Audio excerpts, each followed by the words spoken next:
ប្រានរបស់ខ្ញុំបងប្អូននោះដើមមេឃស្វាយនោះបងប្អូននេះហាត់ដើម្បីយកសាច់ដុំពោះបងប្អូនកុំឲ្យយើងដុសក្បាលពោះពេកចឹងណាចិត្តបានទេបងប្អូនចិត្តបានទេហើយជាមួយខ្ញុំហាត់នេះបងប្អូននេះមេឃស្វាយបងប្អូនអញ្ចឹងបាច់ចាំទៅរកន្លែងជីមណាវែងឆ្ងាយបងប្អូននេះមេឃស្វាយប៉ុណ្ណេះយើងអាចហាត់បានទេ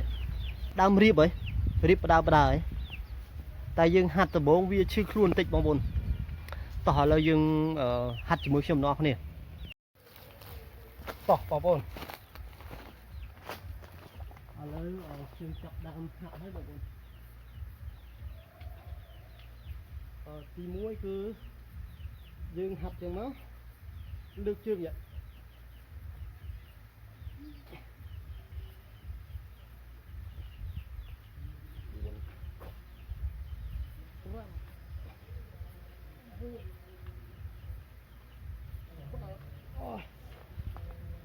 ហត់ហូរណា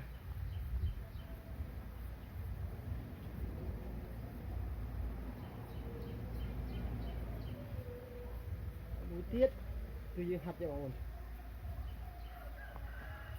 កូនជើងចឹងមក